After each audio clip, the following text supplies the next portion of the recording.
봤습니다. 성경에 오늘 성경에 보니까 예수님께서 우셨다라는 표현을 합니다. 왜 우셨나? 백성들이 평화를 몰라서, 샬롬을 몰라서 우셨다라고 말합니다. 41절에 보니까 가까이 오사 성을 보시고 우시며 이렇게 표현합니다. 42절에도 이르시되 너도 오늘 평화에 관한 일을 알았더라면 좋았을 뻔하였거니와 지금 내 눈에 숨겨졌다. 그러니까 평화를 보지 못해서, 진짜 샬롬이 뭔지를, 진리를 알지 못해서 그들이 평화를 누리지 못하고 있다. 그것 때문에 예수님께서 우셨다. 그렇게 말씀합니다. 여러분, 평화, 샬롬이 임하기 위해서 필요한 조건이 있으면 우리는 평화를 원하고 평강을 원하고 샬롬을 원합니다. 낮에도 말씀드렸지만 우리 그리스도인이 가장 귀한 것은 평화, 샬롬입니다. 근데 그 샬롬이 임하기 위해서 필요한 조건이 뭐냐면 중심이 있어야 됩니다. 중심에 예수님이 중심이 될 때, 예수님이 내 삶의 중심, 내 심령의 중심이 될 때, 그때 샬롬이 우리에게 임하기 시작하는 겁니다. 다른 조건들을 갖춰서 샬롬이 임하는 게 아니라 예수 그리스도가 나를 다스리고 그리스도가 내 중심에 딱 버텨 있을 때 우리의 삶에 샬롬이 임하게 되는 겁니다. 샬롬이 임하게 되면 기능이 일어납니다. 기능이 일어나면은 그 기능 속에서 뭐가 나오냐? 가치가 창출되는 거죠.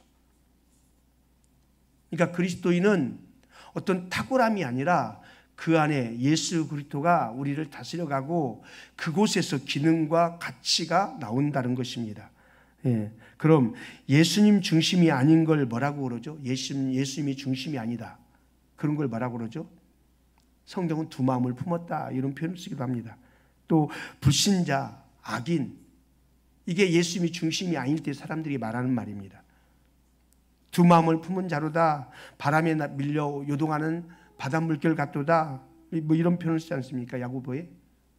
그런 것처럼 그런 사람들, 두 마음을 품고 바람에 밀려 요동하는 물결 같은 그런 바닷물결 같은 그런 마음들, 중심이 없는 마음들은 샬롬이 없다, 평강이 없다, 그런 말이죠. 그래서 그 샬롬이 없다 보니까 기능이 안 되어지고, 기능이 안 되다 보니까 가치가 창출되지 않는 거죠. 뭘 해도 자꾸만 어렵고, 뭘 해도 외롭고, 뭘 해도 슬프고 답답하고 안타깝고 짜증나고 그러는 거죠.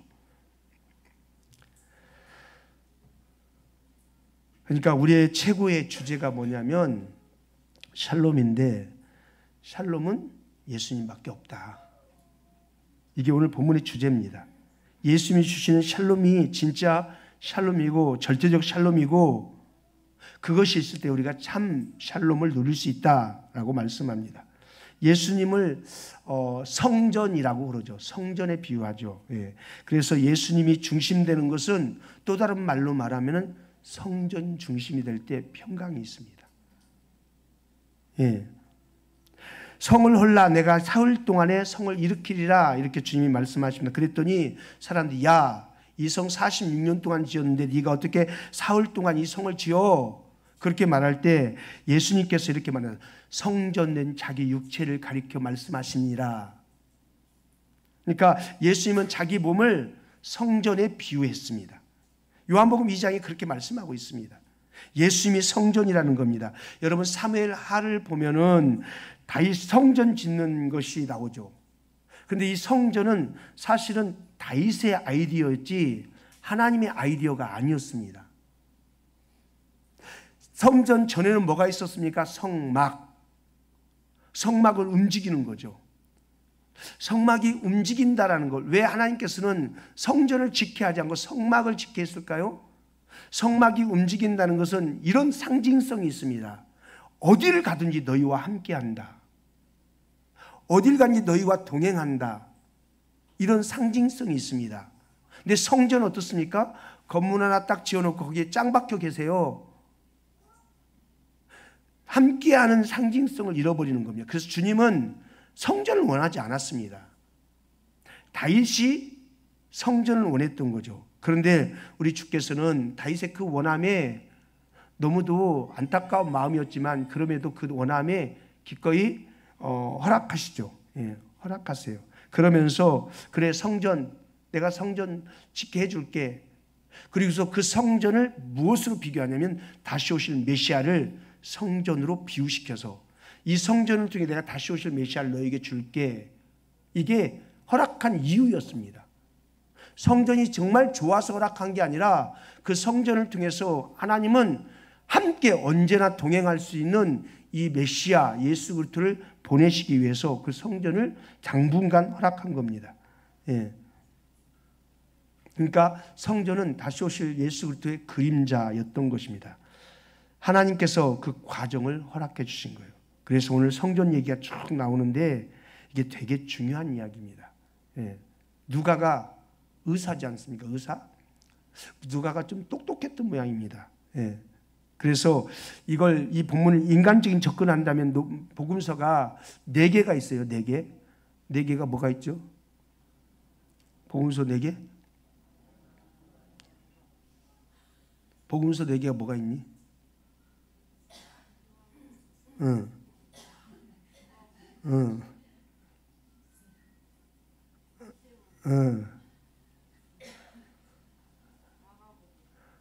참 넌 특이하게 대답한다.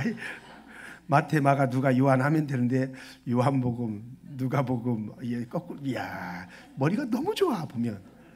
누구 딸인지 모르지만 참 똑똑해 보면. 아 대단해.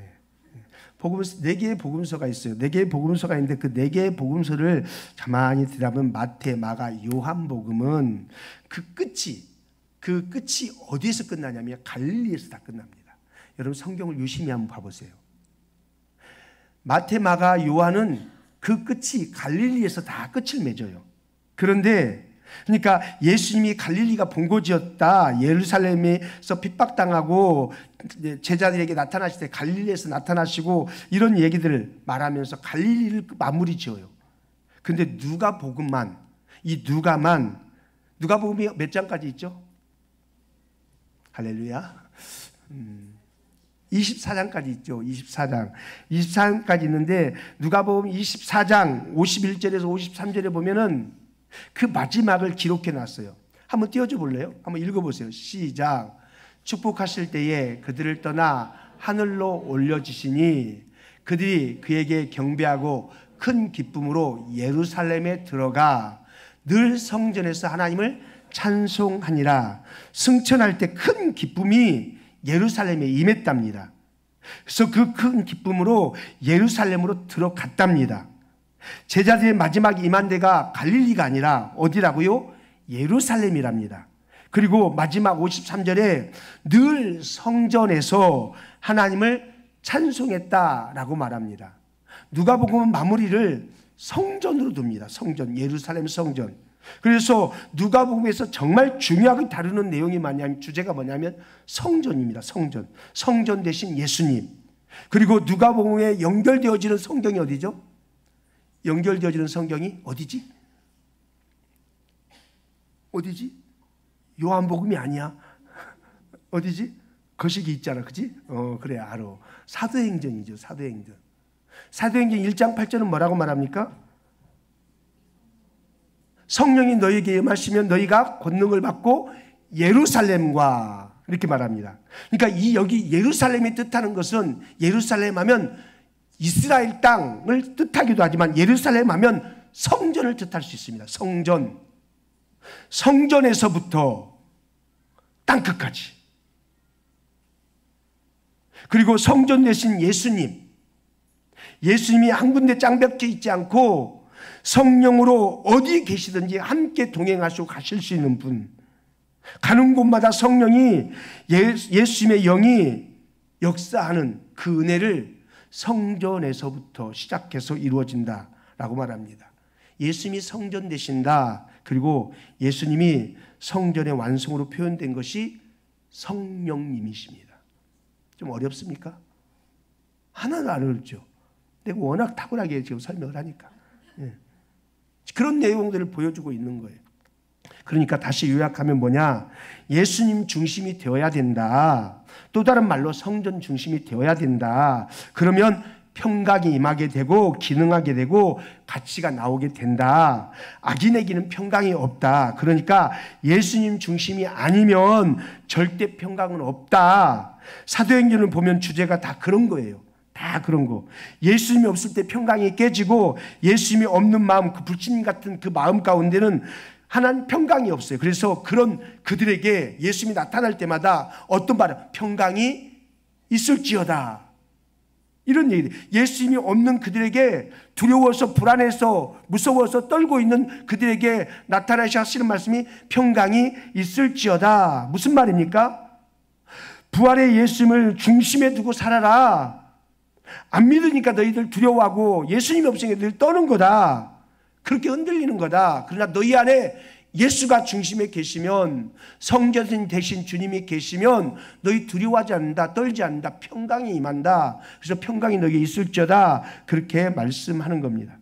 누가복음과 사도행전에 쭉 해서 나오는 그런 주제들입니다.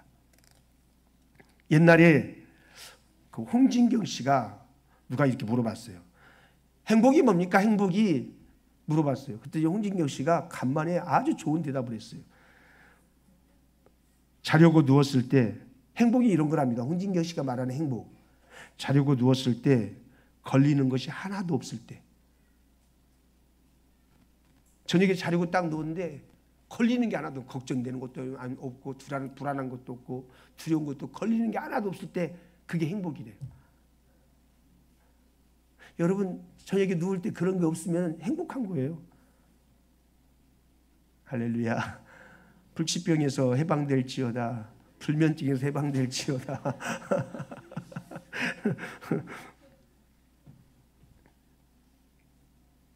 누웠을 때 걸리는 게 없으면 평강이 됩니다. 절대 평안이라는 건 뭐예요? 자려고 누웠을 때 걸리는 게 하나도 없는 거. 이거 누가 줘요? 이거 누가 줘요? 예수님이 주신다는 거죠. 그래서 사랑하는 자에게 뭘 준대요? 잠 준대요. 걸리는 게 없으니까 자는 거야. 요한복음 14장 27절은 이렇게 말합니다. 평안을 너희에게 끼치노니 곧 나의 평안을 너희에게 주노라. 내가 너희에게 주는 것은 세상에 주는 것과 같이 아니하리니 너희는 마음에 근심하지도 말고 두려워하지도 말라. 예수께서 우리에게 주시는 그 평강이 오면은 두려움도 근심도 없어지고 참 평강을 누리게 된다는 겁니다. 할렐루야. 이게 절대 평안입니다. 여러분 아실지 모르겠어요. 옛날에 다윗과 요나단이라는 듀엣 가수가, 남성 듀엣 가수가 있었어요. 참 멋진 듀엣이었죠. 그분들이 불렀던 노래 아시는 거? 그럴 줄 알았어. 내가 이게 바로 요한의 아들 시몬아, 이게 나올 줄 알았어. 거기에 보면 내 마음속에 있는 참된 이 평안은 아무도 빼앗을 수 없는 그런 찬양이 있어요. 내 안에 있는 이 평안, 예수님께서 주신 평안은 칼로도 죽음으로도 환난으로도 핍박으로도 끊을 수 없다. 이게 요한복음 14장 이 말씀 27절 말씀과 연결시켜서 이 찬양 집에 찾아가서가 아니고 집에 찾아서 들어보세요. 정말 좋은 찬양이에요. 제가 부르고 싶었지만 특송했기 때문에 제가 패스. 예. 내 안에 있는 이 참된 평안은 아무도 빼앗을 수 없다. 주님은 내 마음의 친구 되셨다. 그런 찬양이에요. 오, 주 없이 살 수 없네. 그러면서 하는 그런 찬양이에요. 예. 예수님이 오늘 여기서 성전 개념과 연결시켜가지고 평안이 임하는 방법이 뭔지, 행복의 삶이 무엇인지 세 가지를 말씀하는 것 같아서 제가 세 가지를 묵상했어요. 첫 번째는 여기 성전에서 장사하는 사람들을 내쫓는 내용 나오지 않습니까? 그것을 통해서 정말 우리에게 평안, 샬롬, 그게 있으려면 불편하게 살기로 결심해라. 불편. 그리고 두 번째, 손해보기로 결심해라. 손해. 세 번째, 이방인들을 영접하기로 결심해라. 영접. 이 세 가지 잘하면 우리의 평안이 올 수 있다. 오늘 본문을 근거로 말하면 그랬습니다. 이방인들 무시하지 말라는 겁니다. 이방인들을 또 다른 말로 하면 변방인이라고 말할 수 있겠죠. 변방인, 변방성. 낯선 것을 받아들일 줄 알아야 된다. 그래야 평강이 임한다라는 말입니다. 그게 안 되면은 바리새인과 같은 삶을 산다는 겁니다. 예. 맨날 우리와 비슷한 것 따지고 우리와 비슷한 사람, 비슷한 생각. 그래서 우리에게 기준을 가지고 있는 거예요. 우리의 기준, 내 기준. 내 기준에 비해서 쟤는 아니야. 내 기준에 비해서 쟤는 아니야. 예. 그렇게 하면은 그 사람은 어떻게 보면 그 사람은 자기는 잘 믿는 것 같지만 그게 바리새인일 수 있다는 겁니다. 우리 안에 바리새인의 그 성향이 있습니다. 자꾸 그래서 남들을 향하여서는 정죄하고 자기는 괜찮은 것처럼 포장하고, 예. 그런데 이런 받아들일 수 있는 변방성이 있을 때 우리가 진짜 평안을 누릴 수 있다, 그렇게 말씀합니다. 예. 내가 저 사람보다 나아. 뭔 이래서도 안 되고 저래도 안 되고 저 사람 저래서 안 되고 저 사람 저래도 안 되고 세리도 안 되고 죄인도 안 되고 다 안 되고 안 되고 안 되고 다 바리새인들은 다 안 된대요. 그러니까는 보면은 자꾸만 안 되는 게 걸리니까 평안이 없는 거예요. 누우면은 그 사람 장로되면 안 되는데, 그 사람 권사되면 안 되는데, 평안이 없는 거죠. 이방인을 품는 마음이 전혀 없게 되면은, 변방성이 없게 되면은 참 평안을 못 누린다, 그렇게 말씀합니다.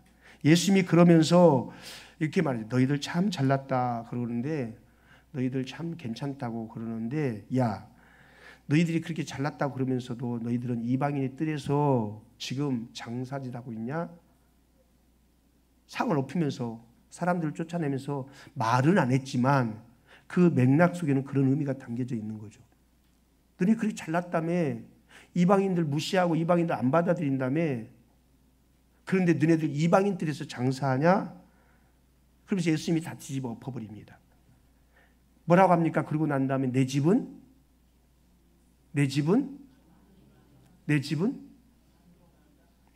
눈만 보면 어떻게, 내 집은 만민이 기도하는 집이라. 성경 읽어.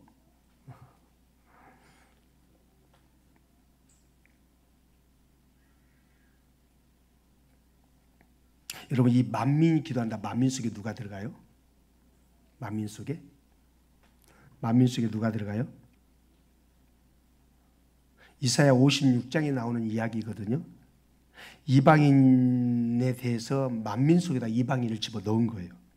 이방인이 기도하는 자리에서 이방인의 뜰은 어느 곳이에요? 이방인들이 거기서 예배하고 기도하라고 이방의 뜰을 준 거예요. 이방인이 기도하는 그 자리에서 너희들은 지금 뭐 하고 있냐? 이방인들 개무시하고 장사하고 있다는 거죠. 그러면서 주님께서 그렇게 말하는 거다. 이 죽일 놈들아, 이 나쁜 놈들아, 하나님 안에서 이방인 구하라고 내가 너희들에게 먼저 택했는데, 아니 사람 건질 생각을 안 하고 돈 벌 생각만 하냐? 이 나쁜 놈들아. 제가 성경을 쓰면 그렇게 쓸 것 같아요. 그래서 다 뒤집었다는 겁니다. 예. 사실 이건 성경의 이야기 아니라 우리를 참 찌르는 말씀입니다. 예. 그래서 우리가 평강이 없어요. 그래서 우리가 행복이 없어요. 행복하기 위해서, 평강하기 위해서는 불편을 감수하고 손해를 감수하고 이방인을 영접할 수 있는 그런 것이 우리에게 있을 때, 그때 우리가 평강을 누릴 수 있다는 겁니다. 자, 먼저 불편을 감수하라. 불편하게 살기로 감수하라. 성전에 장사꾼들이 모였습니다. 45절이니까 장사하는 자들을 내쫓으시며. 여러분, 왜 모였을까요? 왜 장사로 모였을까요? 소 팔고 양 팔고 비둘기 팔고 상인들이 왜 모였을까요? 돈 바꾸는 사람이 있고. 왜 모였을까요? 원래 그 재물들은 어디서 가지고 와야 됩니까? 예배하러 오기 전에 자기 집에서 그 재물을 구별해서 가지고 오는 거죠. 만약에 고창에 산다면 고창에서 재물을 잘 구별해서 가지고 서울로 와서 성전에 가서 예배 드려야 되는 겁니다. 저 부산에서 오려면 끌고 와야 되는 겁니다. KTX 타고 오지 않습니다. 끌고 와야 되는 겁니다. 그렇게 끌고 오다 보면은 사람도 병나는데 짐승인데 병 안 나겠습니까? 병나기도 하고 그러니까는 병든 것, 초는 것, 눈먼 것 데워버릴 수 있으니까 사람들이 야, 뭐 그렇게 고창에서 그렇게 어렵게 끌고 오냐. 그냥 예루살렘에서 사서 드리자. 예루살렘에서. 이런 일이 일어나기 시작한 겁니다. 예. 그래서 왜요? 불편하니까. 불편하니까 이런 제도가 생겼습니다. 뭘 끌고 오냐? 그냥 예루살렘 가서 사. 그래서 거기서 사서 드리면 되지. 그래서 그걸 어디서 팔았냐면 이방인의 뜰에서 팔았다는 겁니다. 그런데 어떻습니까? 그런 편리함, 불편을 벗어 던져서 편리하게 해서 했지만 그 편리함이 사실 평강을 잃어버리게 했습니다. 역사적 배경을 보고 알지만 디도 장군이 와서 그 모든 것을 다 무너뜨려 버립니다. 평강을 앗아가 버렸습니다.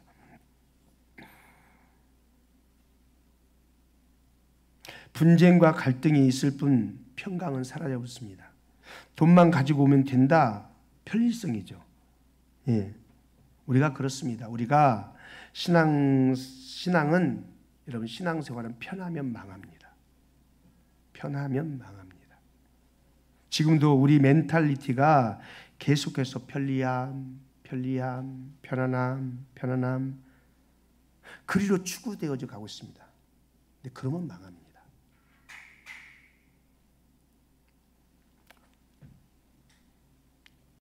어째 어떤 분이 그러더라고요. 앞에 이 선이 막 지저분하니까 이 선을 좀 어떻게 정리 좀 해야겠다. 그러니까 선 정리하시는 분이 이렇게 좀 알아볼까요? 그러더라고요. 뭐 그런 것도 있을 수 있겠지만 그래서 그 사람이 길잡이를 하면은 우리가 이제 그 뒤따라서 해봅시다. 편리함이죠. 그러면은 여러분의 신앙이 자꾸만 평강을 잃어버립니다. 빼앗기는 게 더 많습니다.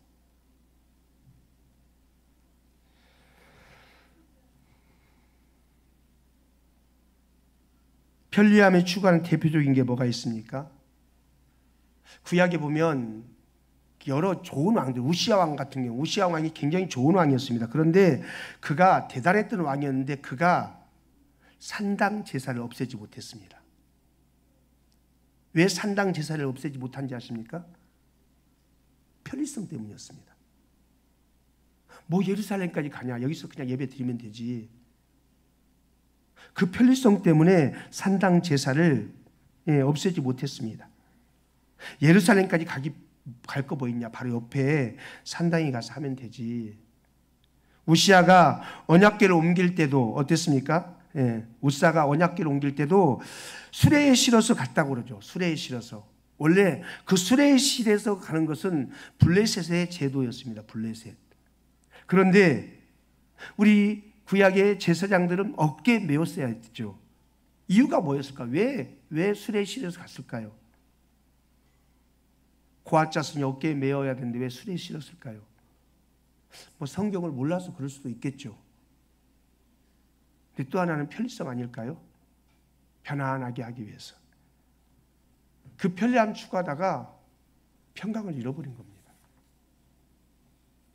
우리는 하나님을 위해서 예배를 드립니다. 하나님을 위해서 예배를 드리면서도 그러면서도 계속해서 예배는 하나님을 위하여 드리는 것인데 예배조차도 편리성을 추구합니다. 편리성, 편안함, 편리함. 뭐 방송으로 예배하면 되지. 편리성. 비 오는데 뭘 교회 가. 그냥 편리성. 여기서도 하나님 계시지 뭐. 편리성. 내가 집에서 이 방송으로 열심히 예배 드리면 되지. 편리성. 다리가 안 부러졌는데도 몸이 괜찮은데도 나올 수 있고 이동할 수 있는데도 편리성, 편안함. 이렇게 되는 거지 뭐. 중심을 원하시는 하나님이시지 뭘. 편리성. 근데 편리성으로 내가 원하는 예배는 드렸을지 모르지만 하나님 주신 평안은 없습니다.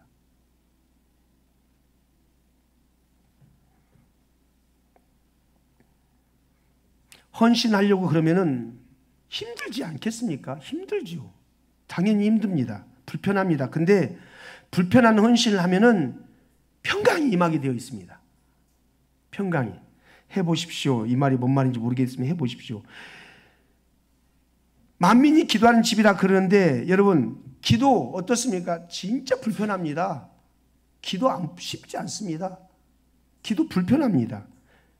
편안함만 의지하다 보면은 그냥 뭐 주전자 속에 있는 개구리처럼 따뜻해서 괜찮다 그러다가 죽습니다. 그러니까 불편하게 살고자 할 때 그게 좁은 길이고 그게 좁은 문입니다. 우리는 신앙생활 하면서 불편을 받아들여야 됩니다. 불편함을 감수해야 됩니다. 그래야 참된 평안을 원하면서 주님을 향해서 가는 중에 내게 불편함이 있다고 편안함만 추구하면 참된 평안은 얻을 수가 없습니다.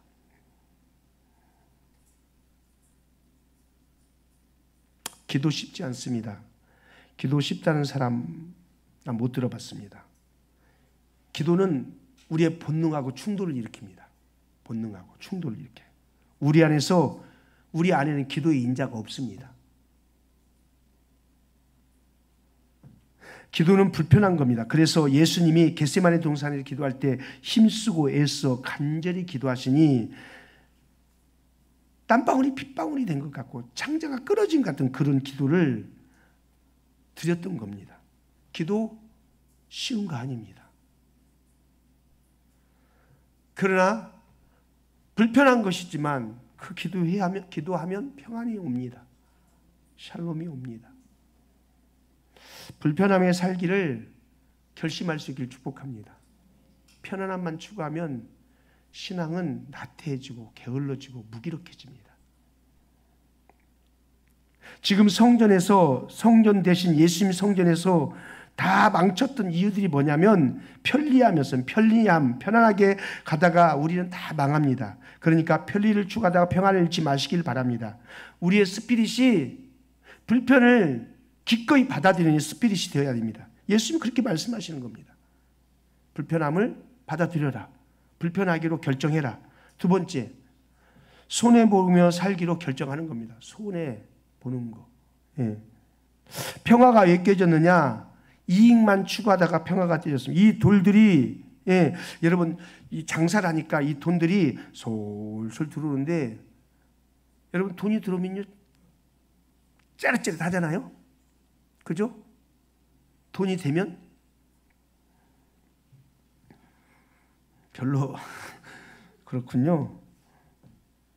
제사장들이 자기 수하에 자기 밑에 어떤 줄을 대가지고 그런 사람들을 가지고 이익을 챙겼던 것 같아요. 이익을. 예. 양 팔고 소 팔고 비둘기 팔면 여러분 이익이 보장되지 않겠습니까? 큰 이익들이 오는 겁니다. 성전에서 양 팔고 소 팔고 비둘기 팔 때 얼마나 남느냐? 미국의 어떤 한학자가 이걸 계산을 했어요. 별 계산들을 다 해요. 보면 계산을 약간 좀 과장인 것 같기도 한데 양 한 마리가 만약에 양 한 마리가 100불이라고 칩시다. 그러면 거기서 팔 때 이 성전에서 팔 때는 15배를 남겼답니다. 그거 봐요. 15배를 남겼답니다. 15배면 얼마입니까? 1,500불. 더 되네. 15배니까. 6월절 한 번의 절기를 보내지 않습니까? 6월절을 지킬 때 양, 소, 비둘기를 파는 숫자가 25만 마리 정도 된답니다. 25만 마리. 예. 그랬더니 이 돈을 계산했더니 달러로 3억 7,500만 불. 하나로 1,400원씩 치고요. 하나로 5천억에서 1조가량 된답니다. 한 번 절기 한 번 지키면요. 그러면 그 돈이 제사장들에게로 들어가니까 얼마나 솔솔하겠습니까? 이게 맞지 않은 걸 알면서도 그러면서도 못 버리는 겁니다. 편리성, 유익 때문에 손해 안 보려고. 일본이 요즘 여러분 그 IT 문화가 얼마나 발달했습니까? 근데 일본은 그 IT 문화를 발전시키지 않는답니다. 근데 그 얘기 다 거두절미하고 그 국회 중에서 그쪽 일을 담당하는 대장이 자기 집안에 누가 도장 파는 집이랍니다. 그래서 대대로 거기 일본은 가업을 이어받지 않습니까? 도장 파는 그 집이기 때문에 IT로 해버리면 도장 찍을 일이 없잖아요. 그럼 망하는 거 아니에요. 그러니까 자기 집 이익 보게 하려고, 손해 안 보게 하려고 그 편리한 것을 다 벗어친 거예요. IT 것을. 계속 그렇게 살으라고 그래요.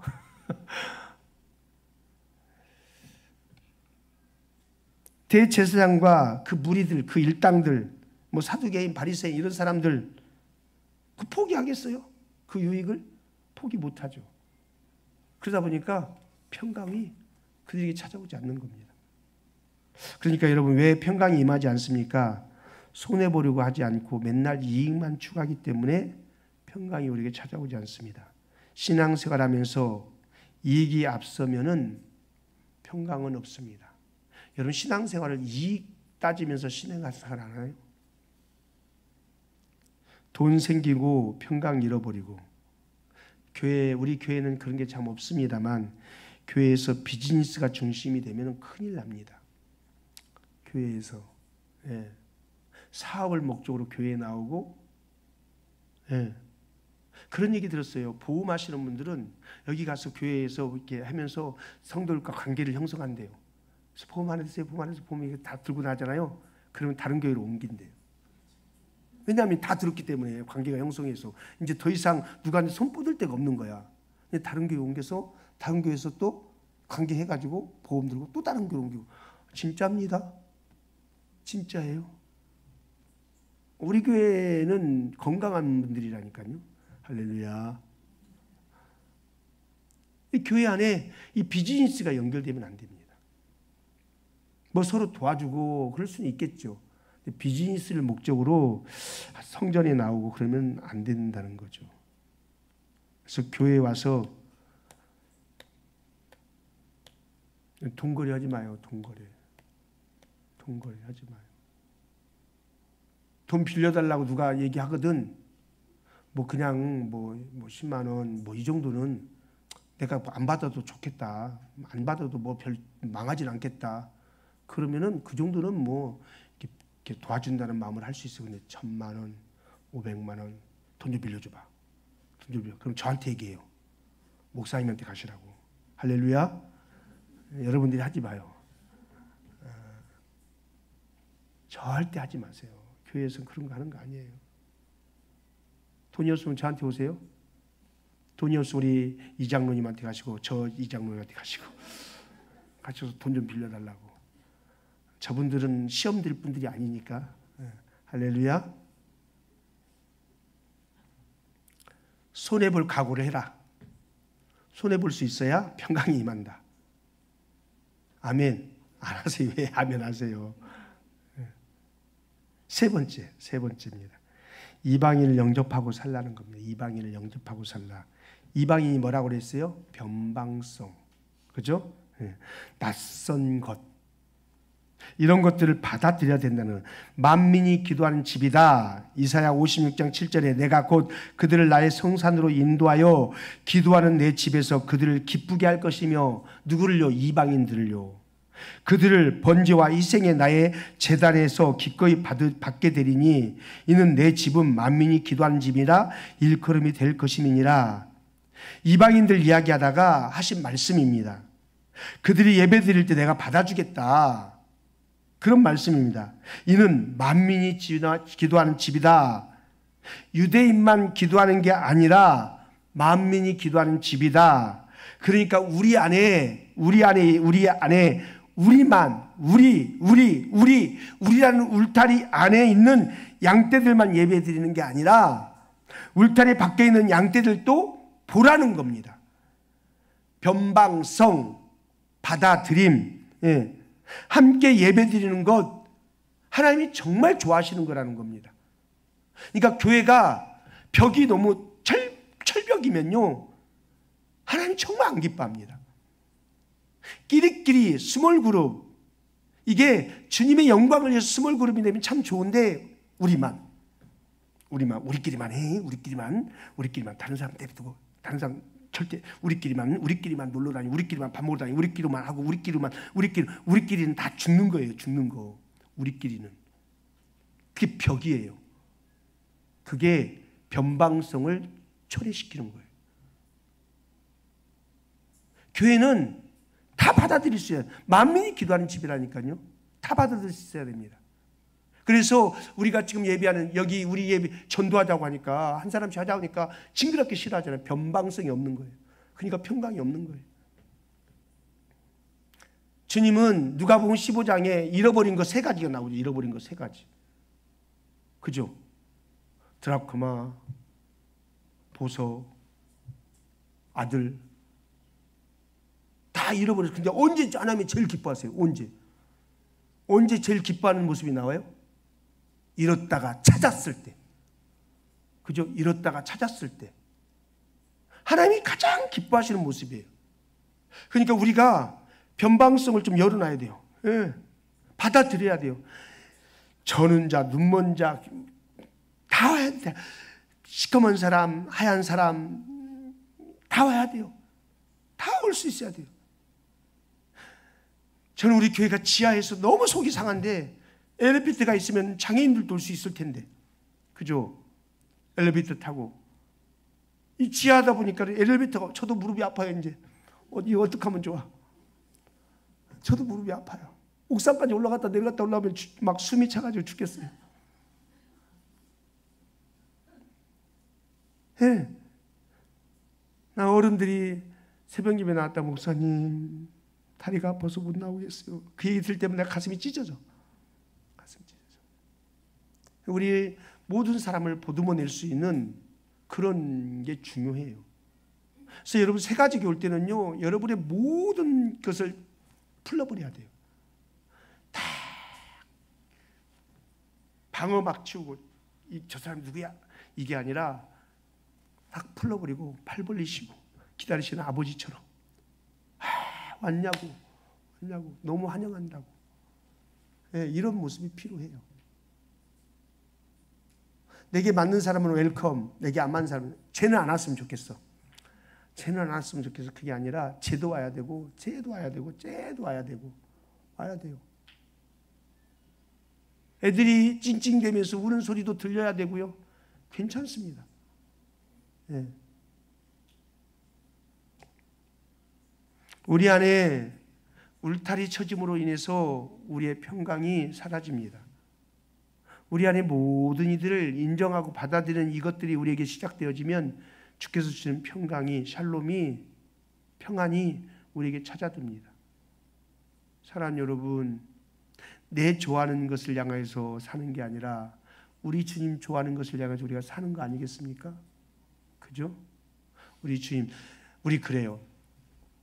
술 먹는 사람, 담배 피는 사람, 술 먹고 교회 왔다고. 내비둬요. 술 냄새 나면 좀 이렇게 향수 냄새도 맡는데 까짓고 술 냄새 좀 맡으면 되지. 할렐루야. 아멘 안 하네. 할렐루야. 여러분, 우리는 딱 이래가지고 이렇게만 아니에요. 그렇지 않아요. 우리가 추구해야 될 것은 물론 거룩한 예배, 뭐 진리의 예배 추구하는 게 맞죠. 그러나 우리의 보듬음은 예배할 줄 모르는 너도, 찬송할 줄 모르는 너도, 개망나니 같은 너도 와서 우리 이렇게 예배를 향하여 가는 이곳에 함께 가자. 그래서 그렇게 예배 제대로 못 드린 그들을 보듬어내는 거예요. 좀 이렇게 기도 못하는 그들을 보듬어내는 거예요. 너는 기도도 못하냐? 봐요, 제가 예담이도 다 보듬어내잖아요. 할렐루야. 절대 저는 미워하지 않습니다. 안타까워는 합니다.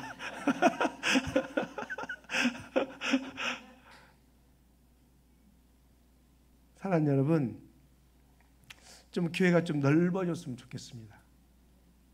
성전이 넓어지기 전에 우리의 마음들이 좀 넓어졌으면 좋겠습니다. 그래서 모든 일을 좀 보듬어낼 수 있는, 변방성을 갖출 수 있는 그런 애가 있었으면 좋겠습니다. 그래서 나의 틀을 깨트려야 돼. 내가 가지고 있는 틀, 이러면서 안 되고 저러면 안 되고, 안 되는 사람밖에 없어. 이래도 안 되고 저래도 안 되고 안 되는 사람밖에 없어. 옆 사람 한번 봐보세요. 그 사람이면 족하겠습니까? 또 다른 이도 내 옆에 있어도 괜찮지 않겠습니까? 그죠? 또 다른 이가 내 옆에 있어도 괜찮겠죠? 그래서 모르는 사람이 내 옆에 앉아도 편안할 수 있겠죠? 할렐루야. 그렇게 우리 새가족이 오면 새가족을 향해서 데리고 온 사람만 몇 명만 인사하고 이게 아니라 온 성도가 가서 아는 체 해주고 축복해주고 잘 오셨다고 참 좋다고 이렇게 해주고 계속 갈 때도 이렇게 조심히 가시라고 해주고, 우리 그게 새가족만이 아니라 우리 모든 이들에게도 함께 그렇게 펼쳐져 갈 때, 그때 우리 교회 안에 참 평강이 임할 줄로 믿습니다. 할렐루야.